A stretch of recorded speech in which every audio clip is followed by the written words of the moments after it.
Hey everyone, welcome back to my channel. In today's video, I'm going to be sharing with you some more Christmas DIYs.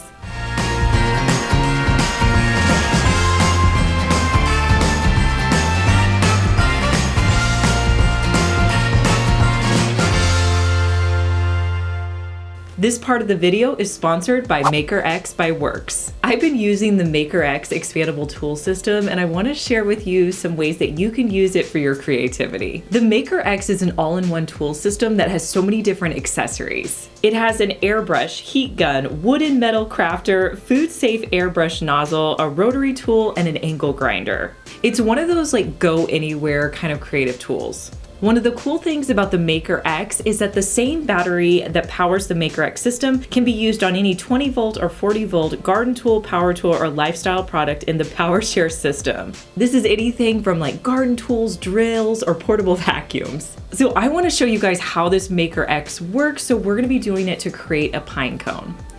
So to put my pine cone together, I'm going to be using 3 of the MakerX tools.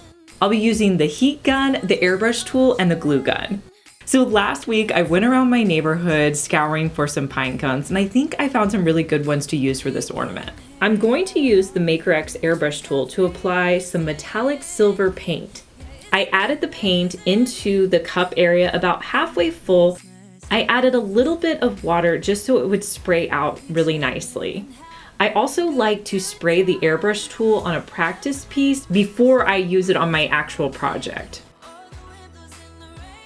I wanted this to mimic the look of snow, so I'm going to spray the metallic silver on the bottom half of my pine cone. And I'll just keep adding paint until I'm happy with the appearance of it.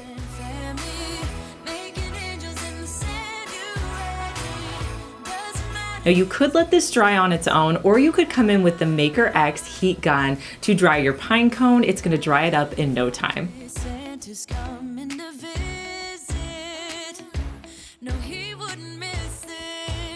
I love the way these turned out. You could definitely leave them as they are, but if you wanted to hang them on your tree, grab some twine. I cut off a piece that was about 12 inches long. I'm going to tie it at the top. And then using the MakerX hot glue gun, I will hot glue the twine to the top of my pine cone.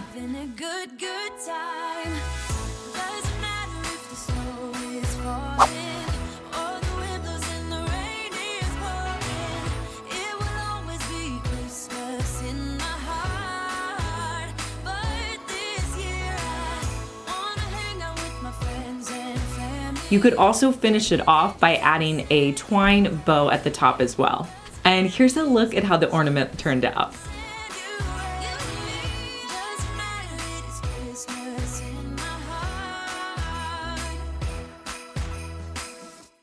If you guys want to check out MakerX, you can go to getmakerx.com. Thanks again to MakerX by Works for sponsoring this part of my video.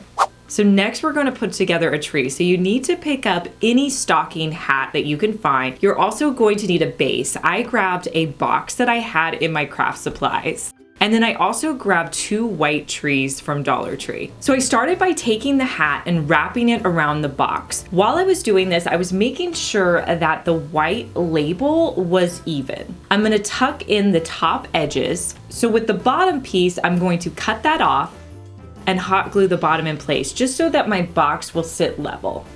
So add in any hot glue where you feel like it's not super secure.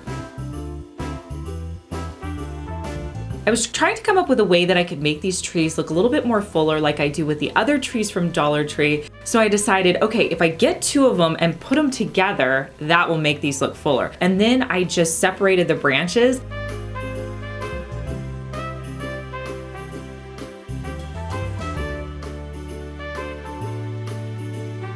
And I pressed them together. Then I took some of the branches to kind of secure them together. So a few of the branches, maybe 3, I wrapped around each other. And I was surprised at how much more full the tree actually looked. You're gonna need to put something in your box that you can glue your tree to, whether it's a wood box or a foam piece or anything, but you're gonna glue that to the bottom and then glue your tree down. I absolutely love the way that this tree turned out.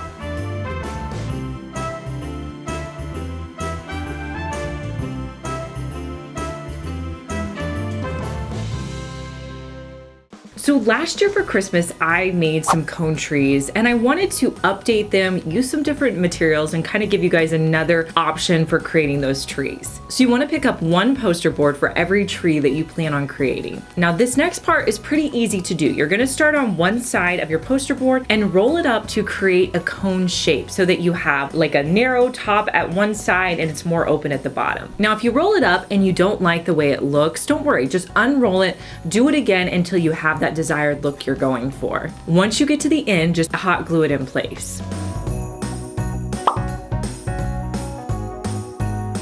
So I wanted both of my trees to be different sizes, so I'm going to trim them at the length that I want them to. And when you cut off the bottom, this is the part you kind of have to work with because you have to have the tree where it stands up nicely. So once you cut it off, you may have to cut off additional pieces just so it stands up. I found this red wire wrap at Dollar Tree and I thought it would be really cool to put around the tree. So I picked up, I think around 4 packages, but I only used 2 with this. And I started wrapping it like I would yarn or my macrame or anything that I used.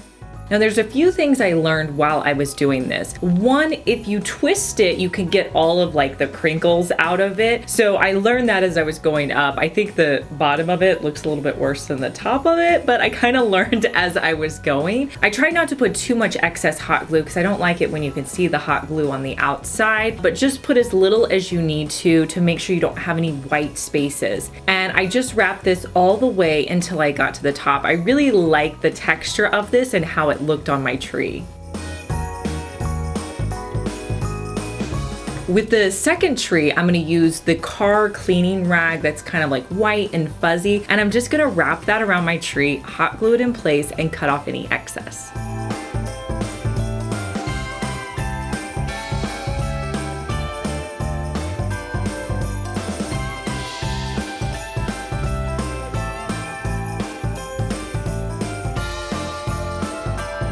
So I wanted some toppers on these. I found these cute little stars in the craft section at Dollar Tree. I'm just gonna add some picks to the back of them.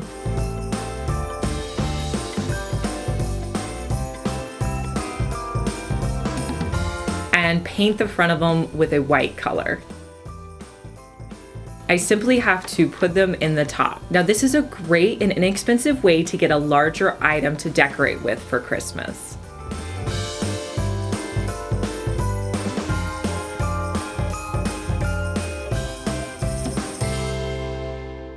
One of the decor items that I think you can save so much money on when you do it yourself is a wreath. That is the case with our next wreath that I'm going to be creating. I saw this higher end wreath that had a mix of berries. It was beautiful, but really super expensive. I decided to recreate it. So I grabbed a green floral wreath, and then I also grabbed a variety of red picks. I got 2 different varieties and bought quite a few of them. I don't know how many I exactly bought, but I bought quite a few.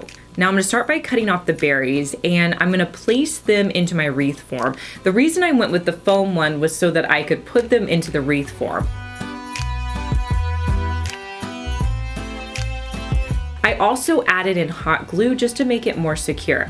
Now the goal here is to make all your berries running in the same direction. The other thing is you don't want any green to be showing. So as you're putting your berries in, don't worry if you see that floral foam underneath. You could always come back in and add pieces.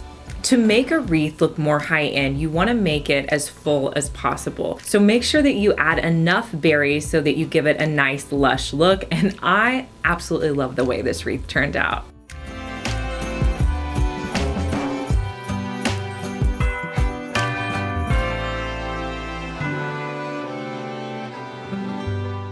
If you love seeing ways to decorate your home for Christmas, make sure you're subscribed to my channel. I post new DIYs twice a week. I found the candy cane wreath form and I wanted to give you guys a fun DIY to do with this project. So I started by disassembling the cross pieces of the candy cane form. So the small pieces that ran around the candy cane, I'm gonna cut those off with my wire cutters. I also had to cut the top piece off of my candy cane. I found these foam balls at Dollar Tree, and I'm just gonna start by creating an alternating pattern and stringing them onto my wreath form. Now, because they are foam, some of these are going to break. That's okay. I just kind of discarded those, but most of them are gonna stay on and be just fine. I repeated these steps with all 4 of the bars on the wreath form.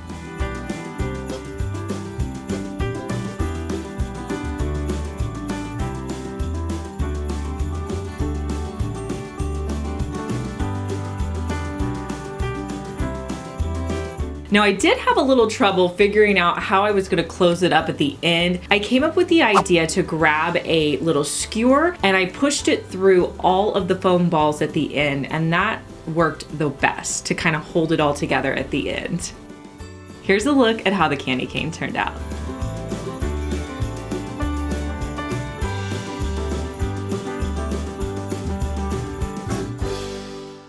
I love creating snow globes. I think they're so festive. I grabbed this snow globe piece from Dollar Tree, and I also grabbed some jingle bells. So I'm gonna start by hot gluing my jingle bells to the base of the snow globe. Next, I spray painted the bells with a matte white spray paint. Once that dried, I wanted to assemble it all. So I have to tell you, most of the snow globes that I've created in the past, I've just used that fake snow and I've never added water. I wanted to do something a little bit different because I always want to, try new things. So I decided to add water to the base of this. So I added in my water. Next, I added in my snow pieces. Then I put my bell in, and I even added some hot glue. So I want to tell you where I went wrong was with the snow pieces. You do not want to add very many snow pieces at all. Honestly, you really want very few, otherwise it makes your piece look really cloudy. So I ended up actually taking it apart and pulling out several of the snow pieces, and honestly, I still had too many. So my recommendation is if you put water in there, just put a very few amount of snow pieces, like a little goes a long way. And then close it back up. If you want it to be even more secure, you can add hot glue around it, put the base on. Then I added some ribbon I had in my stash to finish it off.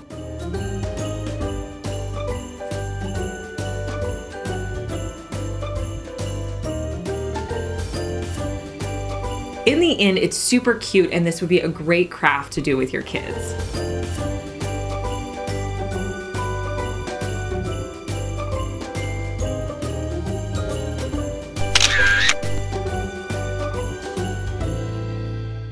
If you guys enjoy seeing videos like this, I'd love it if you give me a thumbs up. It will let me know to do more like it in the future. So I love it when I'm shopping in stores and I just feel inspired to create a piece. And that's what happened with this next piece. So I found these long wood signs that had handles on them. And I also found these mason jar lids. They actually came in 3 different varieties, but I was super excited about them. So I got 3 that had a star on top. Now here's the funny part about this next project. I struggled to find mason jars. I could not find them. They were really sold out anywhere, and I was looking for the ones that didn't have anything on them. So I settled for these ones that I found that I actually had to remove the lettering on them. So I dipped them in some hydrogen peroxide, and then I also scraped off the labels. Wasn't fun to do, but I got it taken care of, so I had 3 mason jars. Next, I found some knobs that I had in my stash, and I'm just going to put some E6000 to hold those onto the wood pieces. Now I went with a darker stain for this wood. I brushed it on and then just wiped it off with a paper towel.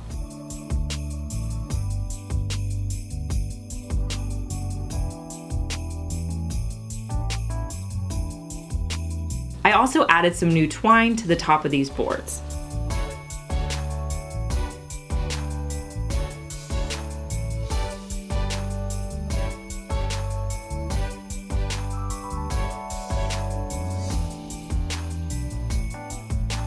I'm gonna add some lids to the mason jars, and then I'm gonna add in this red eucalyptus. So excited to find that this year. I just cut some pieces off and added them to my jars.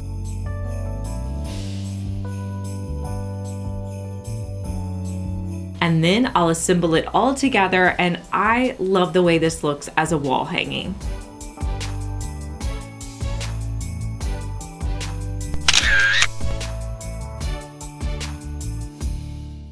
So So gnomes are always super popular. When I saw these, I had to pick them up. So I just decided to show you guys how I would style them on my shelf. Really cute, and if you love gnomes, I hope you can find them this year.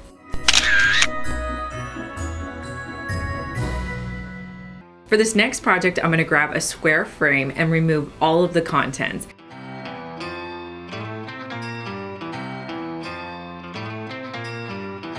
I'm gonna spray it with 2 coats of white spray paint. Now I picked up some of these wooden snowflakes off of Amazon. I'll link them for you down in the description box. I'm gonna lay them out in the middle of my frame. Next, I'm going to cut off pieces of twine and hot glue them to the back of my snowflake and attach them to the top of my frame.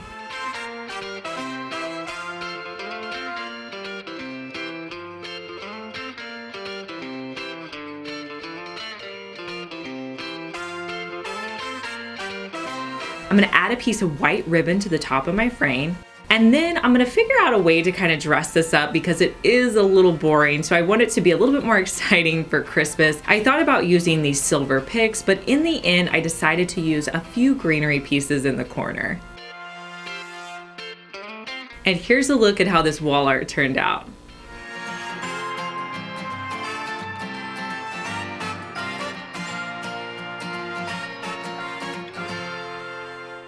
I have a podcast, DIY Disasters with Liz Fenwick. Make sure you guys check it out. Let me know down in the comments what your favorite project was, and I'll talk to you guys in our next one. Bye.